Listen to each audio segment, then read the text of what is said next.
एक और बड़ी खबर आपको बता दें, जहां एनजीओ की आड़ में तस्करी की जा रही थी और उससे जुड़ी हुई है बड़ी खबर यह है कि एनजीओ की आड़ में देह व्यापार के कारोबार का खुलासा हुआ है। एनजीओ संचालिका के पास बहुत से एजेंट थे। पुलिस की तरफ से जो ये जानकारी है साझा की गई है। गरीब घर की लड़कियों को निशाना बनाते थे, तलाश करते थे और अब तक 1500 लड़कियों की शादी करा दी गई है। मौके से पुलिस को कई फर्जी आधार कार्ड मिले हैं। लड़कियों को फर्जी आधार कार्ड संचालिका बनवाती थी। लड़कियों का नाबालिग लड़कियों के ज्यादा उम्र बताकर आधार कार्ड उनका बनवाती थी। देह व्यापार के कारोबार का खुलासा हुआ है। एनजीओ की आड़ में ये व्यापार किया जा रहा था, जिसमें जो कई नाबालिग लड़कियां थी उन्हें शिकार बनाया गया और अब तक 1500 जो लड़कियां हैं उनका आधार कार्ड बनवाया गया है, फर्जी आधार कार्ड, और उनकी शादी करवा दी गई है। अब कैसे ये काम करता था एनजीओ, आप देखिए। मुख्य आरोपी गायत्री पहले कानोता में रहती थी। 7 से 8 साल पहले बस्ती के सुजानपुरा गांव में शिफ्ट हो गई। फेसबुक पर लड़कियों को शादी का झांसा देती थी, प्रचार करती थी। यूपी, बंगाल, बिहार से लड़कियों को बहला फुसला कर लाते थे। फर्जी दस्तावेज उनके बनाए जाते थे और लड़कियों की शादी फर्जी दस्तावेज के आधार पर की जाती थी। लड़कियों को एनजीओ के डेरे में रखा जाता था, यानी कि डेरे से बाहर उन्हें नहीं जाने दिया जाता था। विरोध करने पर उन्हें पीटने की धमकी देते थे, पिटवाने की धमकी देते थे। मुख्य आरोपी गायत्री को पुलिस ने गिरफ्तार कर लिया है और कहां-कहां ये नेटवर्क जुड़ा हुआ है, कितने लोग इसमें शामिल हैं, इसकी जांच भी फिलहाल की जा रही है। तो ये एनजीओ जिसमें अब तक 1500 लड़कियों को शिकार बनाया जा चुका है। यूपी, बंगाल, बिहार से जो लड़कियां हैं उन्हें झांसा देकर, बहला फुसलाकर लाया गया। बस्ती में गायत्री सर्व समाज फाउंडेशन चलाते हैं। फाउंडेशन की आड़ में बच्चों की खरीद फरोख्त। अब देखिए ये खुलासा कैसे हुआ है। यूपी की एक नाबालिग को दलाल जयपुर लेकर आए थे।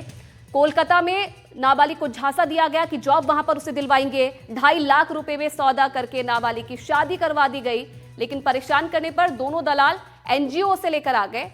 एक महिला की मदद से जो नाबालिग थी वो एनजीओ से भाग गई और पुलिस के पास वो पहुंची। ऐसे केसेस में इन्वॉल्व रह चुकी है। इसके प्रीवियसली भी बहुत सारे केसेस रजिस्टर्ड है। अराउंड 10 केसेस हमें पता चले कि जिसमें गायत्री इन्वॉल्व थी। तो जैसे केसेस रजिस्टर्ड होते थे किसी एरिया में, ये एरिया चेंज कर देती थी।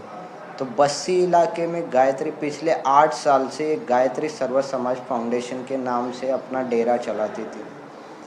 और फिर इसके मॉडस ऑपरेंडी के बारे में बताया जाए तो इनके एजेंट्स को ये स्काउट बोलते थे।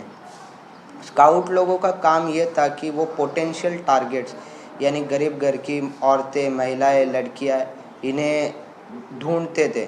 ढूंढने के बाद इनको कुछ झांसा देते थे कि हम तुम्हें जॉब दिलाएंगे या हम तुम्हें कहीं घुमाने ले जा रहे हैं। इसी बहाने ये लोग फिर उनको बहला फुसला कर अपने साथ ले आते थे और फिर वो दूसरे एजेंट के पास भेज देते थे। और फिर गायत्री के पास पहला एजेंट कभी देने नहीं आता था, दूसरे तीसरे एजेंट के द्वारा वो गायत्री के पास बेची जाती थी।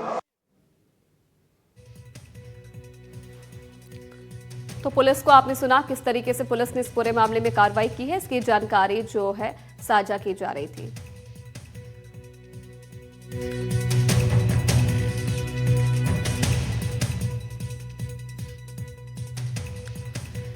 तो एनजीओ की आड़ में किस तरीके से नाबालिग लड़कियों को बहला फुसलाकर खरीद फरोख्त के कारोबार में लिप्त किया गया और किस तरीके से उनका फायदा उठाया गया, फर्जी तरीके से आधार कार्ड बनवाए गए, तमाम जो दस्तावेज थे बनाए गए और उसके बाद उन लड़कियों की शादी करवा दी गई। 1500 लड़कियां ऐसी थी जिन्हें अब तक जो ये एनजीओ है अपनी जाल में फंसाया था।